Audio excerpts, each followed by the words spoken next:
কাঁচা লঙ্কা। প্রথমে আমি কাঁচা লঙ্কাটা দিয়ে দিলাম, কেটে নিয়েছি তো, আর কড়াইতে রয়ে গেছে, কাঁচা লঙ্কা দিয়ে দিলাম।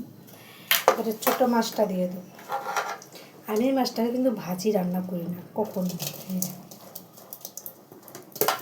সুন্দর করে ধুয়ে এনেছি, নুন টুন দিয়ে ধুয়েছি। দেখ আমি লবণ ছাড়া মাছ না ধুয়ে খাইতে পারি না, কেমন একটা আঁশটা গন্ধ বেড়ায়। তো আমি এখানে মাছ দিয়ে দিলাম, কাঁচা লঙ্কা দিয়ে দিলাম। এবার দিয়ে দেবো আদা আর জিরা বাটা। আমি বাটা মশলা খাই, আদা জিরা বাটা দিয়ে দিলাম। এখানে তো মাছ জিরা আদা বাটা দিয়ে দিলাম। এবার এখানে আস্তে আস্তে সবজিটা দিয়ে দেবো। সবজিটা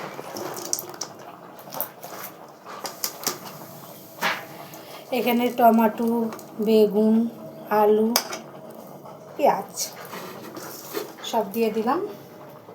এবার এখানে যাবে হলুদের গুঁড়ো আর যাবে লবণ, দিয়ে দিলাম লবণ স্বাদ মতো।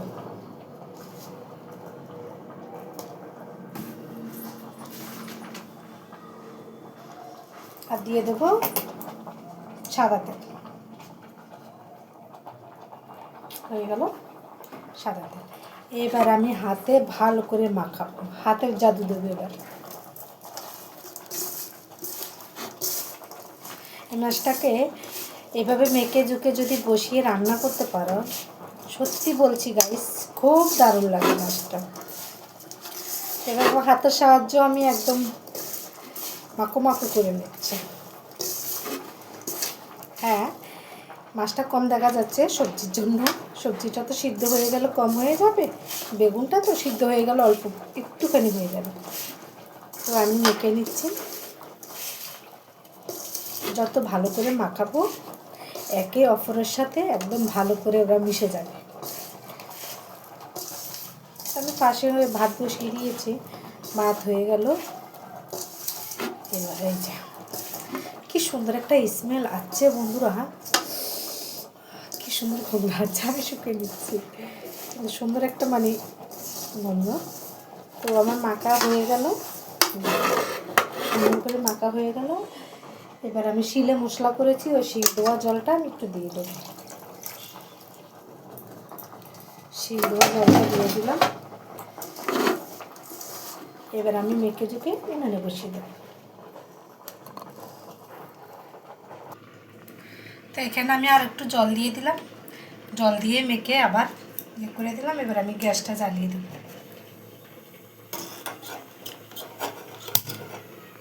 এবার এটা হতে থাকবে, আমি ঢেকে দেবো। এটা 5 মিনিট হবে, তারপর আমি এটাকে নামাবো। তো এভাবে আমার চুনা মাছটা আমি রান্না করি, এরকম করে ঢেকে ঢেকে রান্না করব। তো তোমরা এভাবে চুনা মাছ রান্না করে কে কে খাও, কমেন্টে আমাকে জানাবে। তো আমি এভাবে চুনা মাছ রান্না করি।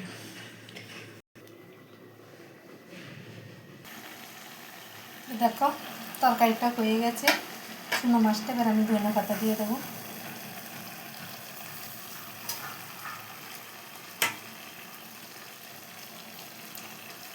ধনে পাতা দিয়ে একটু দাঁড়া দেবো।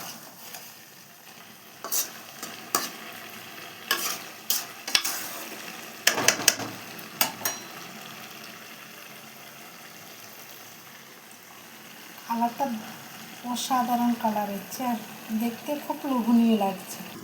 তো এখানে আমার রান্নাবান্না কমপ্লিট হয়ে গেছে। এবার আমি চান করতে যাব। চান করে এসে বরের জন্য অপেক্ষা করবো, বর আসবে তারপর খাবো।